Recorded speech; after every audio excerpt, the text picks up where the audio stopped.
today's session is going to be an amazing. I'm looking forward to learn a lot. Looking forward to tapping from the word of experience our amazing speaker currently has. So the title of today's session is the Elegant Expectation Setting Factory. And today we have amazing speaker all the way from Chicago. His name is Robert Snyder. I'll just quickly, before I give the lectern or the podium, the virtual podium to our facilitator to, share those beautiful words of experience that he has with us, I'll just quickly read his bio so we get to see who Robert Snyder is. I read. Robert Snyder is a 30-year project management and performing arts veteran who aims to make healthy change straightforward and innovation success inevitable. He hears the dissatisfaction with poor employee experience and unacceptable project failure rates, and knows firsthand the limitations of software-centric methodologies. Robert believes innovation professionals are ready for a fresh methodology that confidently administers unusually rigorous discipline and empathy. Robert's career paths include consulting and corporate roles, PMP and Agile certifications, and countless performances in vocal, dance, and theatrical endeavors. Robert earned his BS in electrical engineering from the University of Illinois and his MBA in strategy and analytical consulting from the Kellogg School of Management at Northwest University. Wow, that's a great bio. I really love your bio. It's very amazing. I'll just want us to, with a warm welcome, I'd like us to, welcome our presenter today, our facilitator, Robert Snyder. Over to you, Robert Snyder. Thank you for joining in from all the way from Chicago. Thank you, Jane and Ronnie and Oge and everyone. Thanks for welcoming me to your East Coast soiree. The reason why I call this material the Elegant Expectation Setting Factory is to contrast it with an acronym that I'm hearing a lot lately. This acronym is VUCA.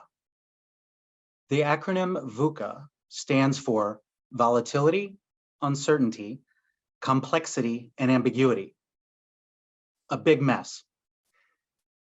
Over the last year, I hear this term more and more, and I get more and more frustrated. It's as if certain companies or certain executives, certain leaders have surrendered to this messiness. They've surrendered to VUCA. And in my opinion, it's a cop-out. It's an excuse for poor management, poor leadership, and poor methodology. An event I attended about 6 months ago, I approached one of the panelists after the event, and I said, this VUCA thing, we can't just surrender to VUCA. And his long-winded response ended with, Robert, this is just what we have. No. The status quo of VUCA is due to the methodologies that we have at the moment. Two software-centric methodologies, Agile and Waterfall. These have not solved the problems of VUCA. These methodologies suggest that what makes innovation difficult is the software. As if a project, when it gets itself into trouble, says, oh, the project got into trouble because the Python code is just too difficult.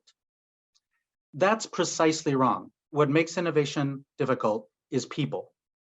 It's how we interact, how we govern each other, how we collaborate, how we stink at collaborating, even how we compete. So these software methodologies have been around for a couple decades.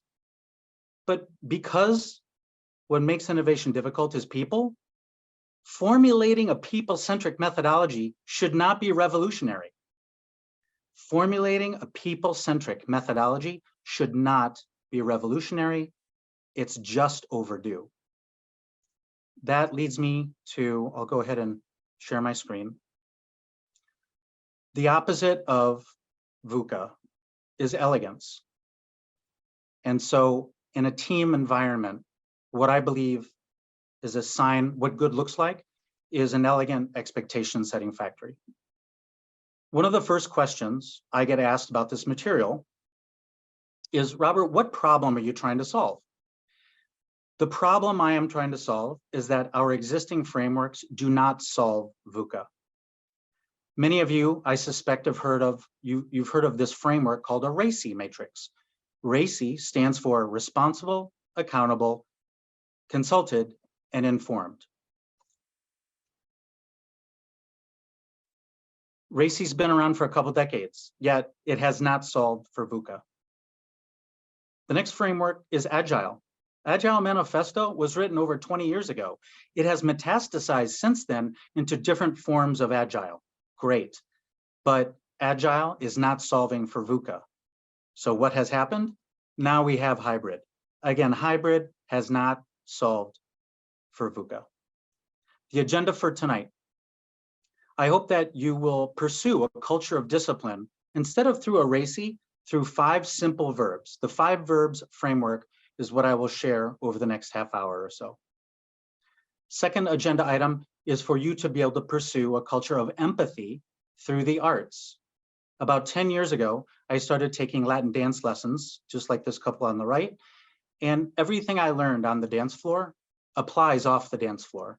And I want to talk about how the arts help us shape cultures of empathy. And finally, attentiveness. Just like a dance couple, we need to be attentive to our colleagues, to our coworkers, but this is still ambiguous. This word attentive, what might it look like? And I'm going to show you certain templates that convey and govern for attentiveness. And the takeaways for you.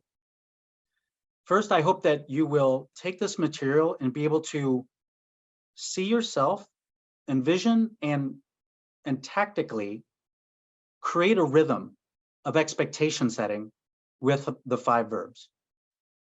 I hope you will adopt some fraction of these attentiveness tools. I've got 6 tools prepared if time allows. We might only get to 2 or 3, and that's fine.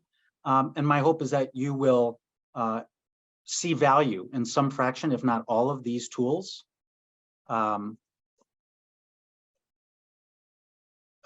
your own teams. And finally, I hope that you will shift your culture from this VUCA, this sense of VUCA, to a culture of elegance. I'll pause there. Any questions or reactions? I'm gonna check the chat real quickly. Okay. Jane or Oge, should I keep going or any reactions? Please keep going. Okay. Okay, so the first agenda item, let's talk about discipline and the metaphor of a factory. Let's go back to this RACI. Let's talk about the pros and cons, the strengths and the weaknesses of a RACI matrix. The intent of a RACI matrix is to set expectations about roles and responsibilities. How does, if you look at each of these names, how does Jack, Carol, Sabrina, how do they contribute to the functions of program management, campaign marketing, etc.? The intent of a RACI matrix is fantastic.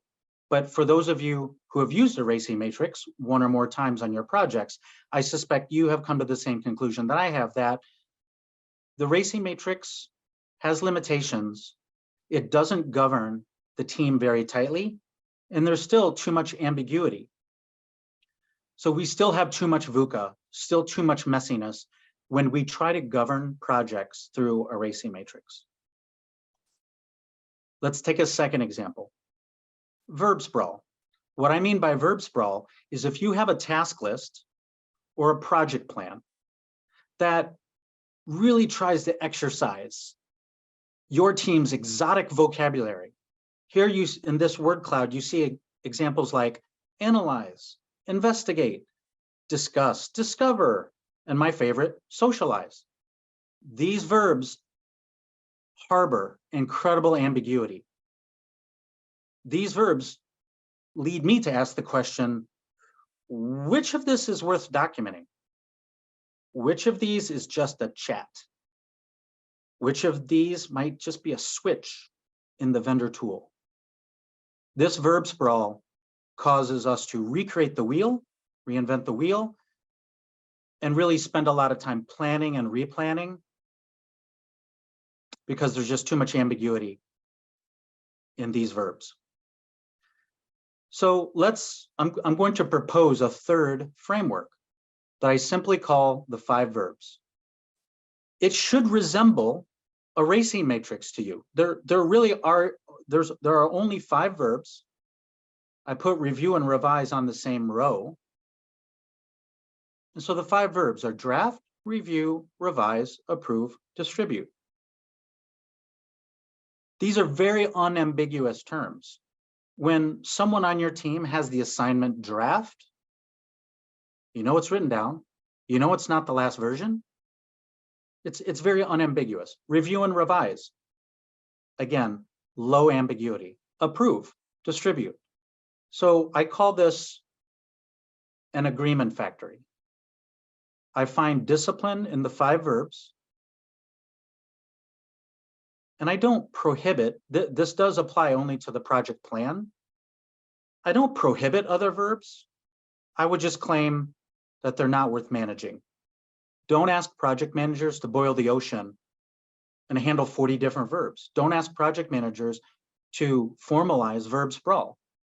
Everything that's worth formally planning, organizing, tracking, 5 verbs. My point of view is 5 verbs is all you need.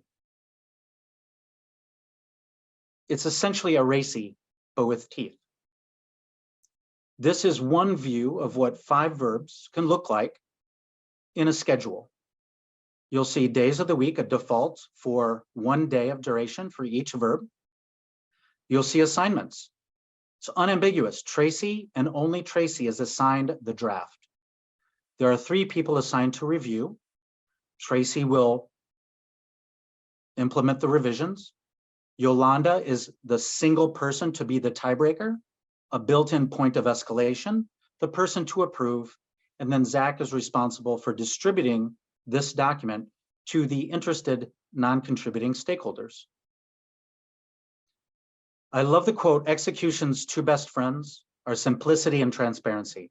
And the 5 verbs give us simplicity and transparency. The next question you might ask is, okay, 5 verbs sounds low ambiguity and just fine, but what would I apply these to?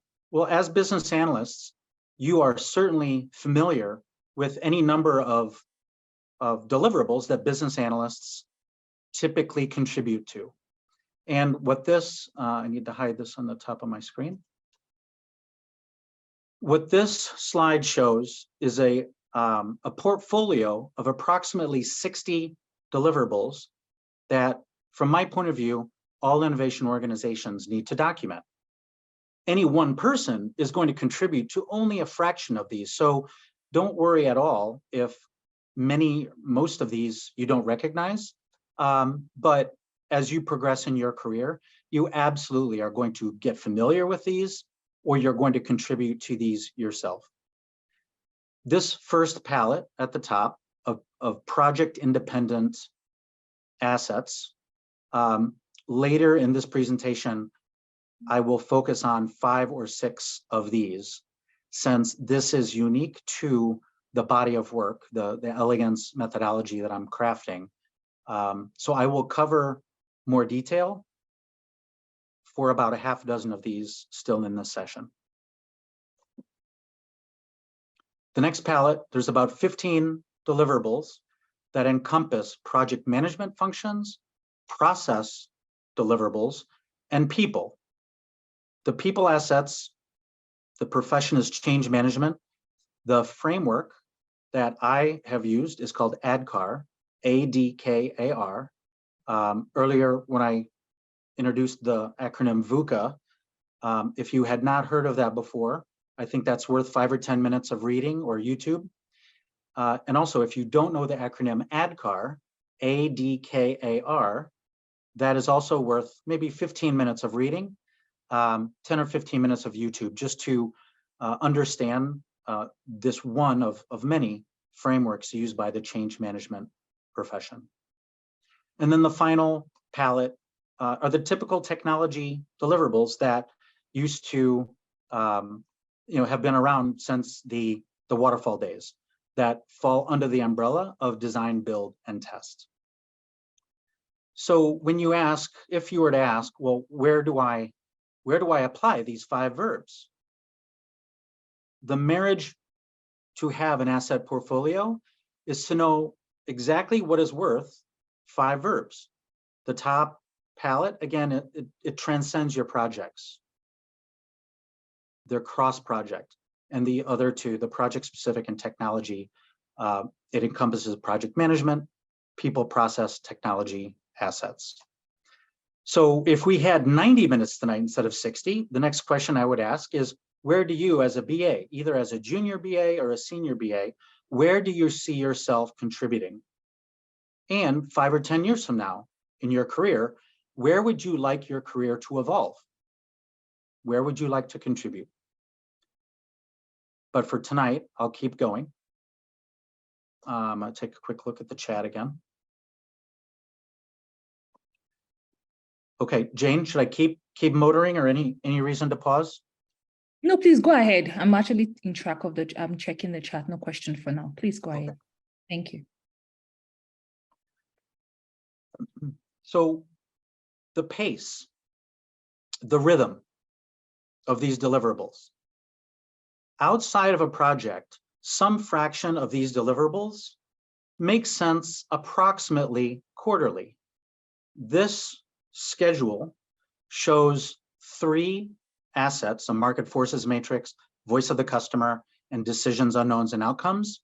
Again, today we're not going to get into the detail of what these are, but as an example, you can see the four days of work. These are quarterly assets, and this shows them staggered monthly.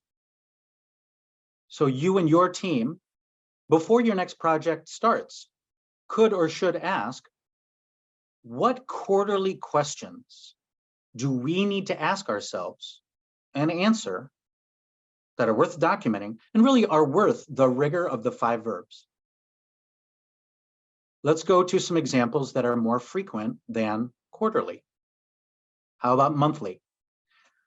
This shows 4 assets: an approachability menu, which we'll spend some time on today, a lessons learned, a change log, and a roadmap. And what this proposes is all of these assets are worth updating monthly, but not the same week. So what this shows is approachability menu for the first week of the month, the lessons learned the second week of the month, changelog for the third week of the month, and roadmap the last week of the month. Again, this is just illustrative. I'm just trying to keep the illustration and this schedule very, very simple. And what you see here is that every verb needs 1 day. Of course, that's overly simplistic. And if your team were to adopt this sort of cross-project rhythm of the 5 verbs, again, this is an example of assets that you could synchronize monthly. One more frequency, weekly. This shows every week your team may have an issue log, a risk log, combining them into a parking lot, or your project status report can and should be a weekly thing. So this just shows the 5 verbs applying to 2 assets at a weekly frequency. So I'm hoping the last 3 slides give you an image of rhythm, factory, discipline, avoiding verb sprawl. And whatever is worth formally planning, I don't need to reinvent the wheel. I just need 5 verbs. And then the last set of documentation of assets pertain to current state documentation. My point of view is that most companies neglect a lot of documentation. And the most simple way to describe a fraction of neglected documentation, I'll just call it current state. Some of you who've been close enough to developers, programmers, know this term tech debt, where programmers will cut corners to meet a short-term and near-term deadline, but this tech debt causes problems later. The same thing happens with the larger body of documentation. When a team, when a department, when an organization cuts corners on documentation, it might help them meet a certain deadline in the short term, but long term, you undermine the team because it makes information sharing more difficult. This shows a payback window, just like if you were paying back a financial debt. Organizations should pay back their documentation debt. So here you see, again, a very simple schedule, 1 day each, 5 verbs, current state inventory, current state scripts, process flows, a customer experience hierarchy, and a use case assessment. In this session, I won't get into the details of what these are. You should recognize some of these. When I say scripts and process flows, those are very, very common. But again, this slide tries to propose the pace in which you would pay back your documentation debt. Just like paying back financial debt can be too fast or too slow, you should pay back your documentation debt at a sustainable, reasonable pace, keeping an eye on the next project that you want to start so that you have the current state documentation that will help you speed up and just make your next project easier. So that's all the documentation before we even start our next project. What about project-specific documentation?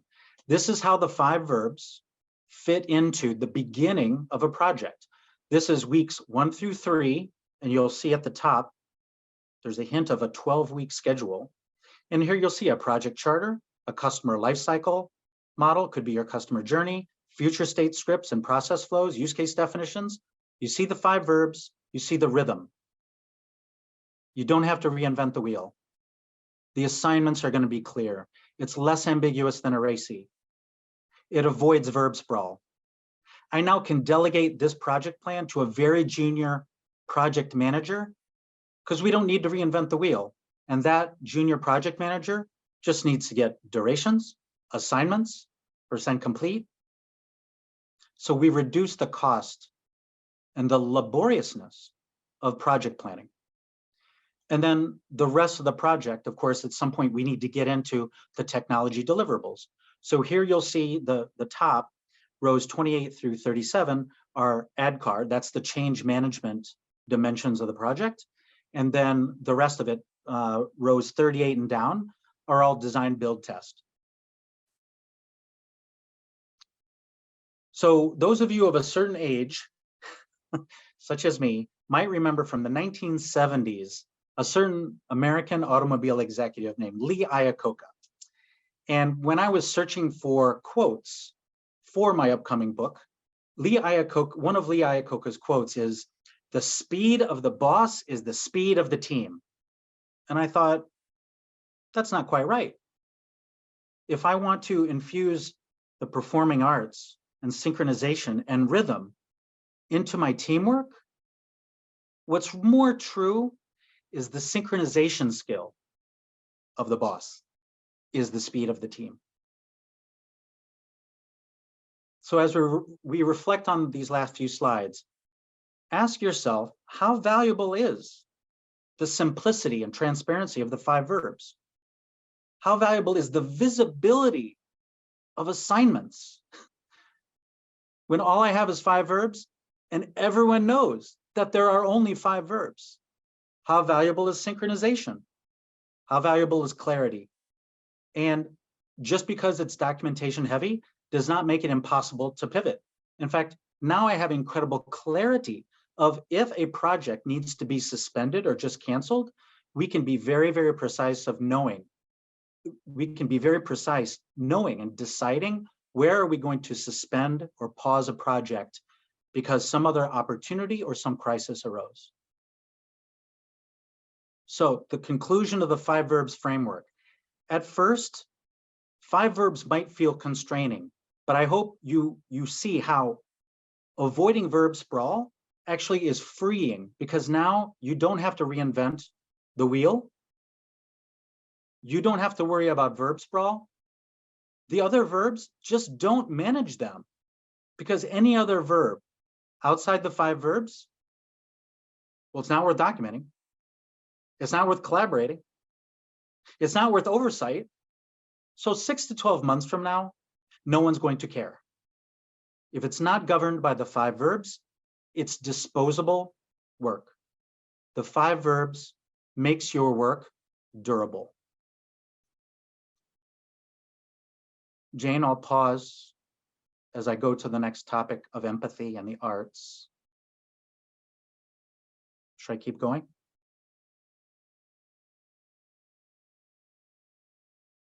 All right, I'm hearing silence, so I'll keep going. Oh, sorry. I thought That's right. I thought I muted. Oh my goodness. Please kindly go ahead. There's no question. Okay. Thanks. Everything I've covered so far about discipline in a factory, yes, it's necessary and it's valuable, but oh my God, is it dry and sterile. I might argue it's no fun. Where's the beauty? Where's the creativity? Where's the mischief? The glamour? I find inspiration from the arts for all of these things, beauty and mischief and creativity and collaboration. I look to collaborating in a symphony. I'm not naive. We're competitive human beings. Not everyone gets invited into the symphony. Not everyone's ideas are accepted and approved. But the arts show us how to collaborate, how to compete, and to never lose sight of our customer. Whether we call them our customer or whether we call them our audience. Everything the artists do, everything innovators do, is for our audience. So what words come to mind for us to be great collaborators as BAs, as innovation professionals? I created this word cloud to try to capture, if I were going to imitate a symphony, if I was going to imitate a dance team, a theater company, an improvisation company, I'm going to try to shape a culture with safety, authenticity. I want to bring out the best of my coworkers. I want strong trust. I want us to be great listeners. We're going to practice. We're going to rehearse together. When I think of competition, I think of how well do we handle failure? Because it's not a question of if we're going to fail. The question is, how are we going to handle failure when it happens? Rejection. Both sides of rejection. We all know those people who in the workplace or outside the workplace are novices. They have poor skills when it comes to giving and receiving rejection. The arts show us how to give and receive rejection with maturity and poise. Vigilance. On the dance floor, there's a common term, use it or lose it.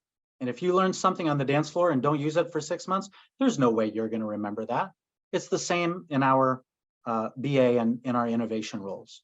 We need to stay vigilant to keep our skills up so that we are marketable. And we can always find that next job, next role, next project. Resilience for when we are disappointed, laid off, lose a job, etc.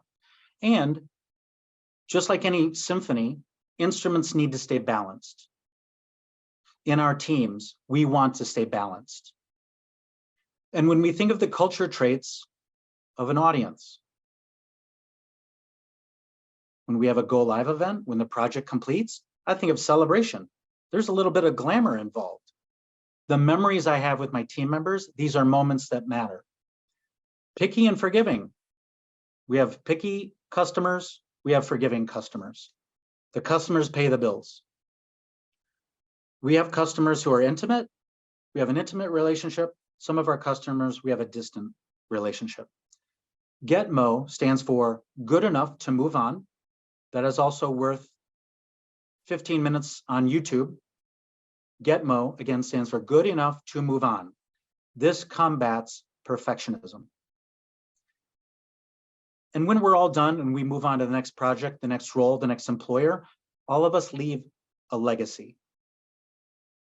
So this slide tries to convey what are all the culture traits in the arts that we can and should steal for our own teams to shape a culture of empathy. Let's imitate these arts. I'm going to do a quick time check. Because it's 7:40, I'm going to keep going, Jane, unless you see something in the chat. But these are if we had more time, I would ask these questions. Good. Which of these culture traits resonate with you? Okay, so those culture traits transcended any individual art. But wait, there's more.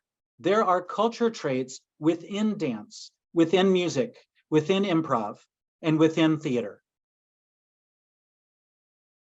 When I'm thinking about the culture of dance, sorry, my mouse is misbehaving on me. When I think of the dance studio where I was taking salsa, bachata, cha-cha, and more, I think of the humility of being a beginner. I think of the elasticity with my dance partner. I think of resetting every time I make a mistake. I think of minimalism. I don't want to overlead a dance. I don't want to be weak, but I want to lead just enough for my dance partner to understand what I'm doing, yet she can style on her own terms. Boundaries. I remember a line from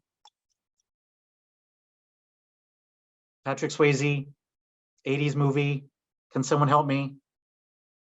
What's the dance movie with Jennifer Grey? The movie line is, "This is my dance space, this is your dance space." I think the movie's called Dirty Dancing. I can't believe I forgot the name of that movie. And rotation. In the world of dance, you don't monopolize dance partners. When you rotate, you become a better dancer because you understand, well, what are other people doing differently? So these are all culture traits from the world of dance that we should be embodying and imitating. In music, harmony, the pacing, the positivity and confidence that we're going to get this music pretty impressive. Doesn't have to be perfect, but we're going to polish this music. Synchronization is critical. There's a difference between a symphony and a jam session. You know, in the software world, there's this thing called a hackathon. That's very different than a symphony. We have diversity of instruments. We have percussion, we have brass, we have woodwinds, we have high-pitched instruments, low-pitched instruments. In a choir, we'll have sopranos and basses. We have a tempo. We have sheet music. All of these things benefit our teams. This is why one of the other presentations I give is entitled, "What if our project plan imitated a symphony?" Improvisation. Okay, not everything is scripted. Sometimes it's a big game of yes and. We're not going to prepare. We're just going to weave the next scene one brick at a time. One of my favorite phrases from the world of improv is bring a brick, not a cathedral. This encourages us to not monopolize our teams and to really weave the scene together when we don't have that script. On a lighthearted note, you'll see near the bottom of this word cloud, bloopers can be fun. And in theater, when the cast of a play rehearses, it's a simulation. We do the same thing in innovation when we test. Why are theater companies successful pulling off their interim milestones and meeting opening night? Because they don't reinvent the wheel. They have amazing feedback transparency. They're integrating numerous moving parts. When you think of set design, set build, music, choreography, dancing, publicity, makeup, sound, lighting. So many facets of a theater production. It's the same thing in our innovation teams. And story. What is innovation? but rewriting and improving our customer story, improving their context. Again, if anyone wants to put in the chat now, or we can talk about it, when I wrap up, what culture traits from the arts resonate with you? So now I'll get into, I'm going to do a quick time check. How about I do 2 of these templates, and then I'll stop sharing. And if all of you can think of some questions, I will be prepared for you to be quiet, and I can go on with more templates, or I can, stop sharing altogether, and we can just banter about what I've presented so far tonight. Okay. So go ahead. That sounds great, yes. Okay, thank you, Jane. So the, and all of you, well, I put it in the chat, but some of you joined after I put the PDF in the chat. So Jane, if you'd like, you could redistribute the PDF, or I can once I'm done sharing here. All right, sounds great. Because the PDF contains all 6 of these templates, and I'm happy to discuss them over LinkedIn or over Zoom with anyone another day. So the first 2 templates, I like, I wish, I hope, I wonder, and a lessons learned. I like, I wish, I hope, I wonder is an attachment. It's an appendage to your weekly status report that you provide your manager. My hope is that all of you see your work so valuable that it justifies a weekly status report. After a year, when it's annual performance time, think of how valuable all of those weekly status reports are to help you remember, what did I even work on 9, 10, 11 months ago? And so at the bottom, what I ask my teams to do is at the bottom of their weekly status report, they have to have 4 placeholders. The 4 placeholders are, I like, I wish, I hope, I wonder. They don't have to finish the sentence every week, but they at least have to look at those 4 sentences. And if 2 or 3 months goes by and no one has any compliments, nothing constructive about, well, what do you wish we would have done differently? What would you hope we do in the future based upon your past experience? Or I wonder is a great sentence for asking the innocent or politically sensitive questions. So this slide lists examples of I like, I wish, I hope, I wonder. I like the enthusiasm I saw among the testers. I like the thoroughness and the tough decisions I see in the project charter. These are great to share with your manager and even your teammates. I wish the web page wasn't so busy. I wish this code didn't feel throwaway. I hope our test data is ready. I hope our training sessions will include all offices. I wonder if the training sessions, blah, blah, blah. I wonder if we have to purge data related to our company divestiture. Again, these are examples of empathy, attentiveness. This is empathy disguised as a template. This is your boss listening with empathy in the form of an appendage to your status report. Many companies do engagement surveys, and they're a really big deal, and they're very expensive. The I like, I wish, I wonder report is a type of low footprint engagement survey, because if you have a coworker who's not answering these questions, yep, they're disengaged. You don't need a survey. But if someone is finishing these sentences pretty regularly, almost every week, you know that they are engaged. This template, these 4 sentences, shape a culture of safety, morale, and attentiveness about emphasis. The next template is a lessons learned template. Over the course of my career, the default lessons learned template is what did we do well and what could we have done better? And the feedback loop is non-existent.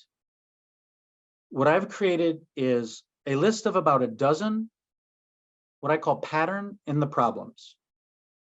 It's rigorous. I'm about to build this slide that has either 12 or 13, I think I've lost count, 12 or 13 items that I believe the most attentive teams interrogate themselves. They ask themselves, how's our safety? How's our inclusivity? How is our sense of belonging? How is our transparency? Everything we do, is it simple and straightforward? I sequenced this template for the most urgent 3, from my point of view, to be at the top. You and your team can and should shape this template however you would prioritize the culture traits that you want. But if you're hungry for more than just 3, consider accountability. Your team can interrogate itself.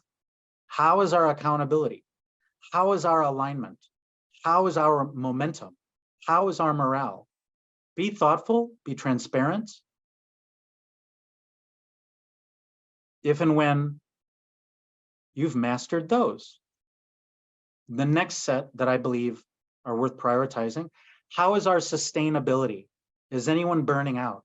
How is our scalability? Could we, whatever we're doing for one project, could we do for 10? Could we do for 50? Whatever we're doing for one customer, could we do it for 20? Could we do it for 50? Stylish. Would I ever put this project on my LinkedIn profile or on my resume? Or is this project so unstylish and unglamorous that I would never want anyone to know that I've worked on this project? Stylishness, or at least awareness of how glamorous, how sexy is your project, or the opposite. I think that is valuable to know. And finally, learning. Are the project team members learning on the project? How is the emphasis? How is the balance across the team? And then the catch-all is our success inevitable? Because if your success is not inevitable, everyone has the responsibility to raise their hand and offer something to say, I think our success is more likely if we did this differently, and phrase it in the form of, I wish, I hope, I wonder. So I just heard my 10-minute warning. It's 10 minutes before the hour. So I'm going to pause there.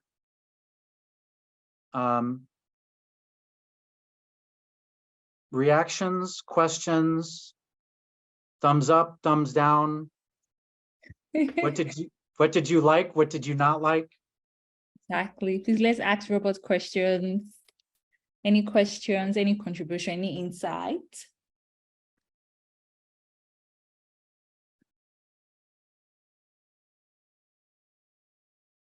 Seems, Robert, you did an excellent job. Everyone doesn't have any question. Seems everyone understood your presentation. Okay, that's awesome. Eric reacted. Hey. Can I ask a question of the group? When you think of your team right now, think of those 4 sentences. I like, I wish, I hope, I wonder. How do you finish that sentence right now? Whether you want to take yourself off mute or put it in the chat, how do you think about your team right now, or your recent team? How would you finish any of those sentences? I like, I wish, I hope, I wonder.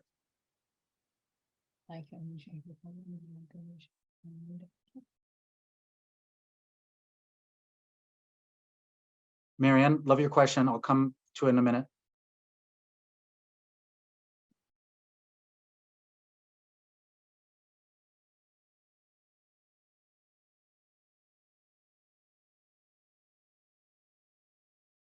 Okay, I'm not hearing any answers to the question, so I'll go ahead and answer Marianne. Thank you. So for anyone who cannot read the chat box, Marianne's question is, how do you drive this change if you're not in a position to make decisions in an organization and a team?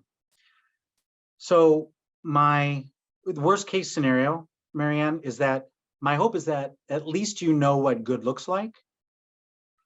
And I hope that you will retain some sanity when your environment has poor discipline, has poor empathy. The example I've used multiple times, is verb sprawl. When my teams, even my former boss, didn't like the 5 verbs, she really loved the exotic vocabulary. I created a slide that contained 100 verbs, just so we had those handy. And I really leaned into verb sprawl. Eventually, she realized how laborious and time-consuming and how confusing it was to have verb sprawl. I also think, Marianne, that you can adopt, in the spirit of crawl, walk, run, my hope is that you can adopt small changes related to the asset portfolio, the 5 verbs or these documents. And if it feels unsafe, if someone feels, oh, that's too transparent, your changes, I hope, are reversible. Say, okay, like as an example, weekly status reports are too much. I won't do that anymore. Or process flows. So my hope, Marianne, is that you now have a better idea of what discipline looks like, and you will be better at peace knowing, okay, this environment is just poor discipline. Or if your environment has poor empathy, at least you know, well, what would a symphony do? What would a dance couple do? Now you know what good empathy looks like. And if you're in an organization of poor empathy, my hope is that you can retain some sanity and self-respect, that you at least know what good looks like. And any changes that you make to improve your discipline and empathy should be reversible. If someone is threatened by improved discipline and improved empathy, increased transparency, my hope is that you should be able to reverse whatever you tested. That was a long-winded answer, Marianne. I hope some of that is helpful, and I welcome a follow-up if it drives more questions. Thanks, Robert. Any other question for Robert? Any question, any insights?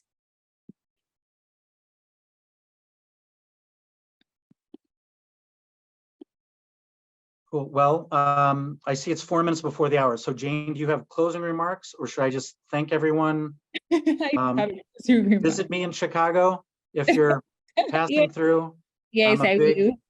I'm a big, I love giving a tour guide. I'm a good tour guide in my city. Oh, nice. Great. Thank you so much, Robert. I want to say on behalf of IB Nova Scotia, I just want to say thank you so much for joining us to this event, and also for sharing your world of experience with us today. I've learned a lot. So I decided to see myself as a change manager, a change agent in my little space as well, and contribute to my little team as well. Thank you so much. And I believe that everyone here today must have picked 1 or 2 things that they also want to improve upon, and also gain some insight on how to be a better change agent irrespective of their teams as well. Thank you, Robert. We are really grateful, and we thank you for sharing, for spending your evening with us this today.